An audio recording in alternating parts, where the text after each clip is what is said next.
Hai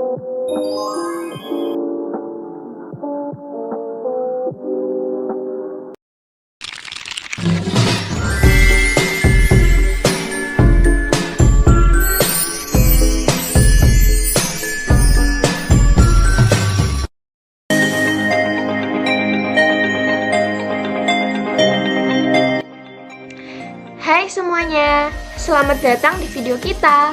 Di video kali ini, kita bakal ngebahas topik yang super menarik dan pastinya bikin kamu gak mau ketinggalan nih. Siapa di sini yang udah penasaran? Kira-kira kita akan ngebahas apa sih di video kali ini? Wah, bahas apa itu Kak? Aku udah gak sabar. Iya, sama. Aku udah gak sabar, Kak. Oke, siap-siap ya. Karena beberapa menit ke depan, kalian akan dapetin info dan pengetahuan yang seru, bermanfaat, dan pastinya mudah dipahami. Kali ini, akan ada aku yaitu Kak Sela, Kak Mila, dan Kak Tino yang bakal ngejelasin ke kalian mengenai proses perhitungan alokasi biaya gabungan ke produk gabungan menggunakan metode rata-rata tertimbang. Menarik banget kan teman-teman materi kita kali ini? Wah, menarik banget, Kak. Aku bener-bener udah gak sabar nih buat belajar bareng. Sama nih, aku juga. Oke, karena pada nggak sabar, langsung kita mulai aja ya pembelajaran kali ini. Nah, untuk materi yang pertama ini akan dijelaskan oleh Kak Tino. Jadi buat teman-teman, selamat belajar ya. Hai teman-teman, kelihatannya udah pada gak sabar nih buat belajar bareng. Langsung saja ya kita mulai. Di sini teman-teman ada yang udah tahu belum tentang penggolongan biaya dalam perusahaan manufaktur?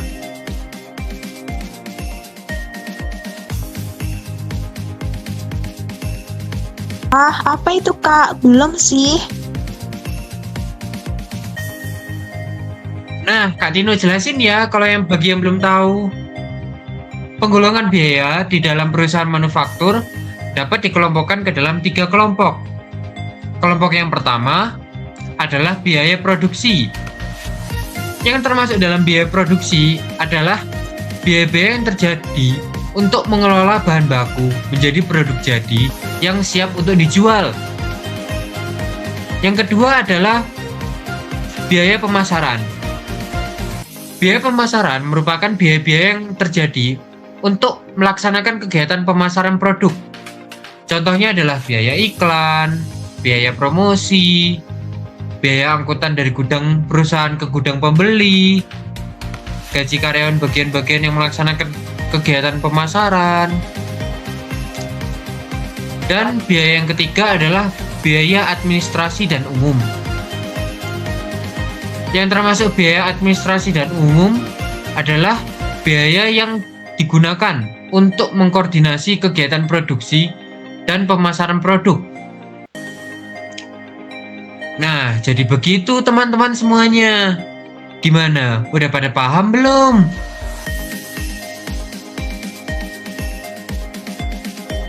Oh, jadi begitu ya Kak. Aku jadi paham.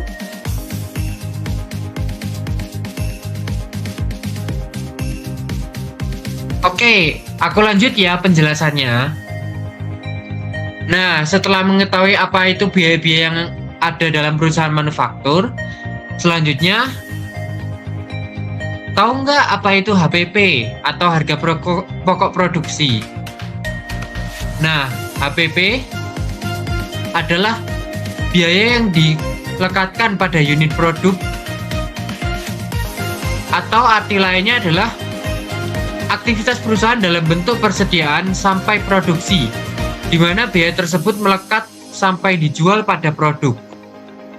Menurut Carter sendiri, biaya manufaktur juga disebut dengan biaya produksi atau biaya pabrik, biasanya didefinisikan sebagai jumlah dari 3 elemen biaya, yaitu biaya bahan baku langsung, biaya tenaga kerja langsung, dan biaya overhead pabrik. Nah, gimana nih teman-teman? Udah pada paham kan?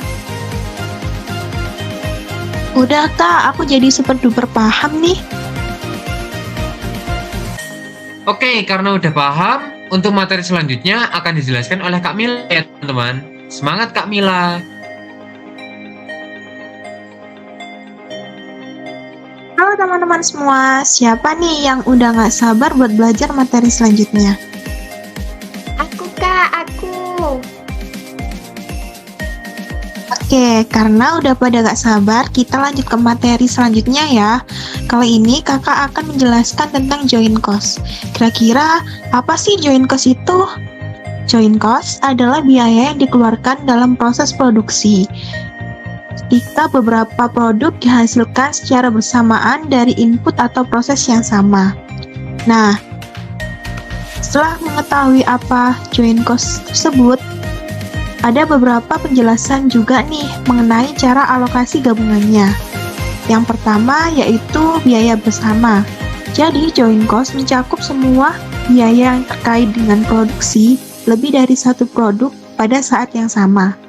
Contoh umum dari joint cost termasuk biaya bahan baku, tenaga kerja langsung, dan overhead pabrik. Yang kedua, ada proses produksi. Jadi, dalam banyak industri seperti pengolahan minyak atau pertanian, satu proses produksi menghasilkan beberapa produk akhir.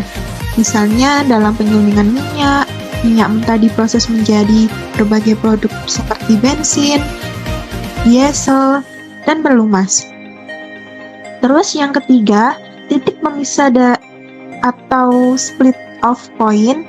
Jadi maksudnya sebelum titik pemisahan ini dicapai, semua biaya dianggap sebagai joint cost karena tidak mungkin untuk mengaitkan biaya tersebut dengan produk tertentu. Yang keempat, ada metode alokasi. Metode ini bertujuan untuk akuntansi dan pengambilan keputusan joint cost harus dialokasikan ke berbagai produk menggunakan kode yang sesuai. Dan yang terakhir, itu ada pentingnya joint cost. Jadi, kita itu harus memahami dan mengelola joint cost sangat penting bagi perusahaan yang terlibat dalam proses produksi multiproduk. Gimana nih teman-teman? Udah pada paham belum sama yang aku jelasin barusan? Paham banget Kak. Oh, ternyata seperti itu ya Kak. Akhirnya aku paham juga nih. Terima kasih Kak. Oke, karena udah paham semua, tanpa berlama-lama kita lanjut ke materi selanjutnya ya. Materi selanjutnya akan dijelaskan oleh Kak Sela. Oke Kak. Halo teman-teman, siapa nih yang udah nggak sabar buat materi selanjutnya? Kak, udah nggak sabar banget, sumpah. Oke, karena udah nggak sabar, langsung aja ya.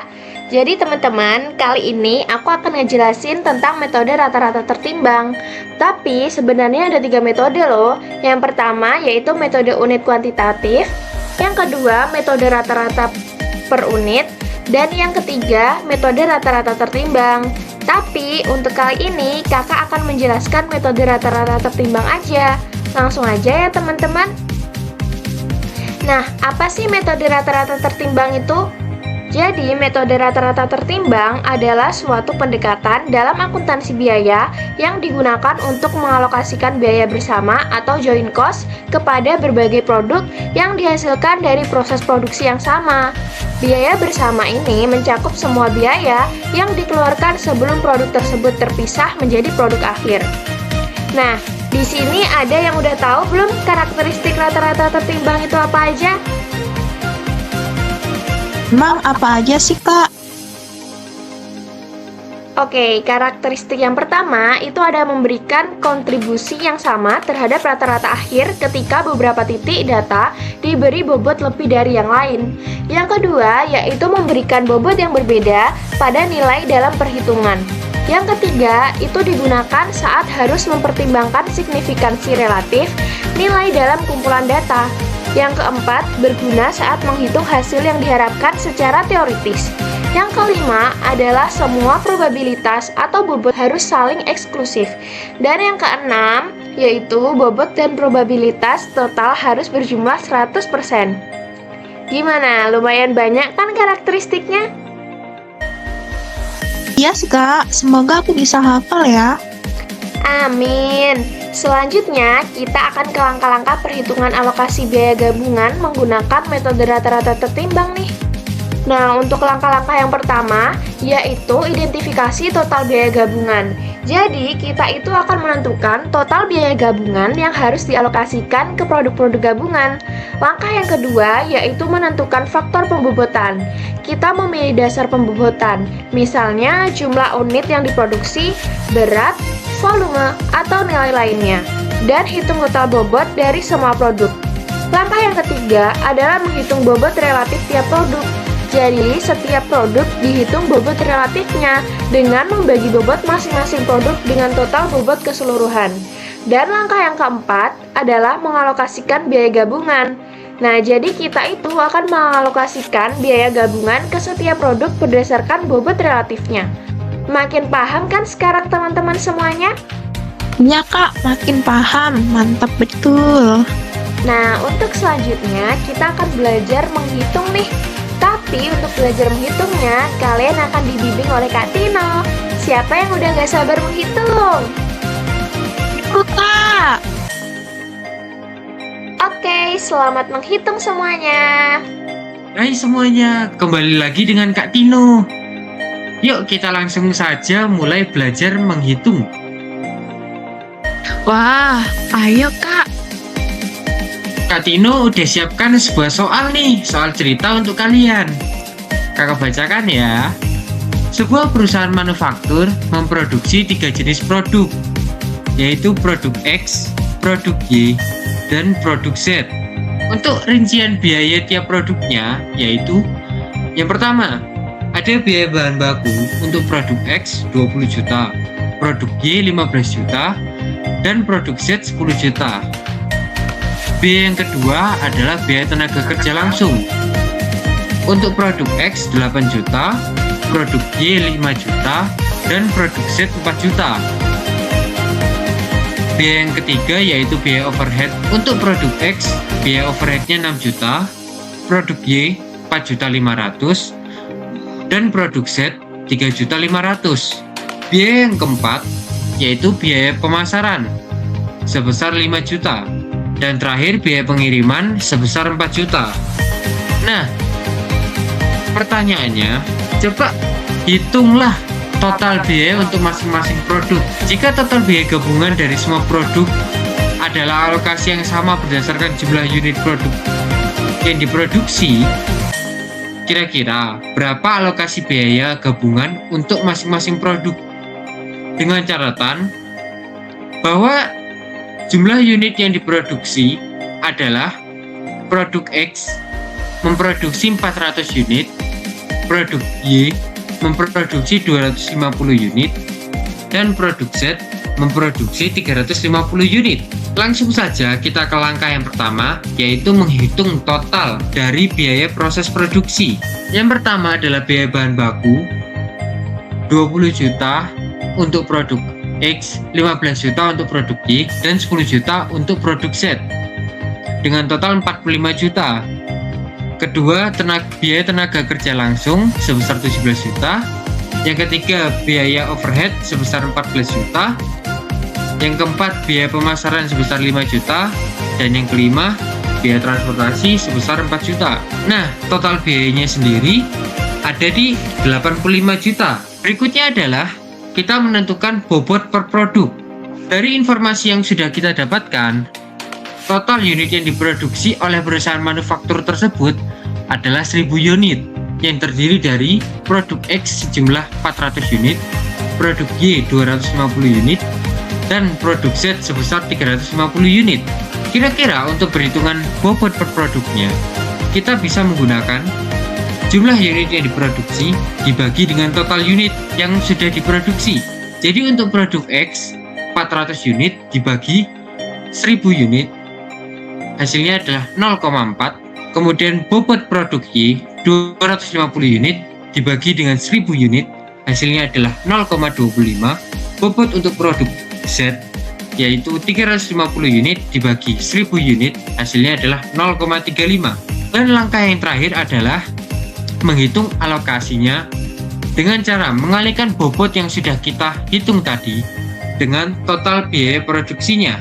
Di sini untuk produk X dengan bobot 0,4 menghasilkan kira-kira biaya produksinya yaitu 34 juta. Untuk produk Y dengan bobot 0,25 hasilnya adalah 21.250.000. Dan untuk produk Z dengan bobot 0,35 menghasilkan biaya 29.750.000. Kira-kira hasilnya seperti pada tabel berikut yang membandingkan antara biaya aktual ketika kita hanya menambahkan biaya dari setiap produknya dibandingkan dengan alokasi biaya gabungannya. Untuk produk X yang buat memproduksi unit paling banyak, ternyata setelah dialokasikan biayanya tidak sebesar jika kita menggunakan biaya aktual. Begitu juga dengan produk Y, lebih murah. Tetapi dengan produk Z ternyata lebih mahal nih teman-teman. Tapi ya secara total biaya produksinya tetap sama, yaitu 85 juta. Yang membedakan adalah ini digunakan sebagai HPP atau harga yang pakai untuk memproduksi produk tersebut. Nah, itu dia tadi teman-teman penjelasan mengenai gimana menghitung alokasi biaya dengan metode rata-rata tertimbang. Gimana? Masih ada yang bingung kah? Wah, aku langsung paham nih Kak. Habis ini pasti bisa ngerjain sendiri. Yeay!